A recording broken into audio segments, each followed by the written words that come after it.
थोर force एक ऐसी force जिसकी एक्सेस पाने के बाद थोर का गॉड पावर अपनी एक्सट्रीम फॉर्म में होगा।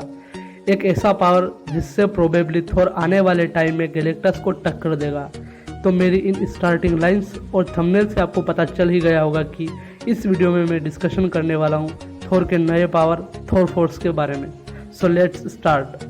तो अब आप जान लीजिए कि थोर फोर्स क्या है।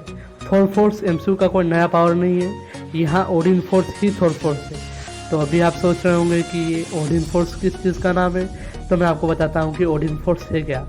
बेसिकली ओडिन फोर्स एक लाइफ फोर्स की तरह अपने दो भाइयों विली एंड वे से ओडिन को मिली थी। जब ओडिन और उनके भाई सर्टर से लड़ रहे थे तब ओडिन के दोनों भाई मारे जाते हैं और उनकी लाइफ फोर्स ओडिन द्वारा एब्जॉर्ब हो जाती है। तब यह फोर्स ओडिन के पास होने के कारण ओडिन फोर्स का नाम से जानी जाती है। थोर रैग्नारोक मूवी के इस डिलीटेड सीन से हमें पता चलता है कि ओडिन ने अपने पावर्स थोर को पास कर दिए थे, पर यह सीन हमें थोर रैग्नारोक मूवी में नहीं दिखा था। पर फिर भी एसगार्ड के हर नए किंग को अपने पिता के पावर्स ऑटोमेटिकली पास हो जाते हैं और अभी का किंग जो है थोर है।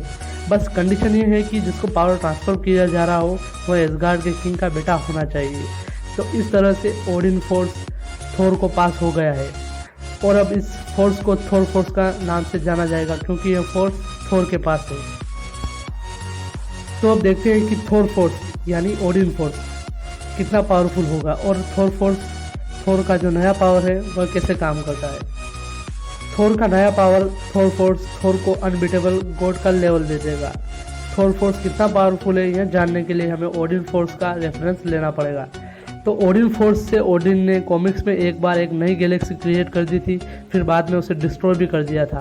ओडिन फोर्स से रियलिटी चेंज की जा सकती है, नई रियलिटी बनाई जा सकती है। टाइम मैनिपुलेशन, माइंड रीडिंग के अलावा और तो और ओडिन इस फोर्स की हेल्प से मरे हुए गॉड्स को जिंदा भी कर सकते थे और ओडिन फोर्स के थ्रू ओडिन किसी को भी वर्दी या अनवर्दी कर सकते थे। थोर में ओडिन ने ओडिन फोर्स की हेल्प से म्योनियर में एक ऐसी पावरफुल एन्चेंटमेंट डाली थी जिससे म्योनियर वही उठा सकता था जो उसके लिए वर्दी हो। ओडिन फोर्स किसी एनर्जी की फॉर्म में नहीं है, यह केवल एक ऐसी फोर्स है जिससे आप लिटरली कुछ भी कर सकते हो। और यह फोर्स कितनी पावरफुल है इसका आइडिया आप इस बात से भी लगा सकते हो कि जब तक ओडिन जिंदा थे तब तक थेनोस ने अर्थ पर या इन्फिनिटी स्टोन्स को कलेक्ट करने के लिए कोई भी डायरेक्टली अटैक नहीं किया था, क्योंकि थेनोस ओडिन के होते हुए कभी भी जीत नहीं सकता था।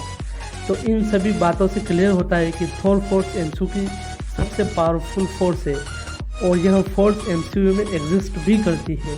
यह कंफर्म है क्योंकि ओडिन ने इसी फोर्स के हेल्प से म्योनियर में एक ऐसी पावरफुल एन्चेंटमेंट डाली थी जिसी के कारण वह केवल वर्दी लोगों द्वारा ही उठाया जा सकता है। तो अब आप सोच रहे होंगे कि थोर को थोर फोर्स अब कैसे मिलेगी। तो इसका एक सिंपल सा आंसर ये होगा कि एंड गेम के डिप्रेशन के बाद अब थोर जब पूरी तरह से फिट हो जाएगा तब उसे अपने पिता ओडिन से मिली हुई इस फोर्स का एहसास होगा और इस फोर्स के आ जाने से थोर ऐसा अनबीटेबल गॉड का लेवल हासिल कर लेगा कि तब उसे हराना हर किसी के बस की बात नहीं होगी और फिर से हमारा थोर सबसे स्ट्रॉन्गेस्ट अवेंजर का टाइटल ले लेगा और इस बार कैप्टन मार्वल और वांडा उसके आसपास भी नहीं होंगे। थोर रैग्नारोक मूवी में जब पहली बार थोर अपनी एक्सट्रीम लाइटनिंग फॉर्म में दिखा था तब कुछ लोगों ने सोचा था कि यही थोर फोर्स होगा, पर वो थोर का अपना पावर ऑफ थंडर था, ना कि थोर फोर्स।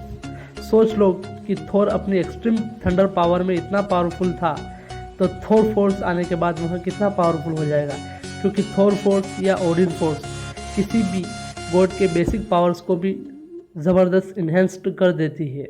तो आपको मेरी ये फैन थ्योरी कैसे लगी हमें कमेंट में बताएं और यदि आप चैनल पर नए हो तो चैनल को बिना सब्सक्राइब किए जाना मेरे लिए सबसे बड़ी नाइंसाफ़ी होगी।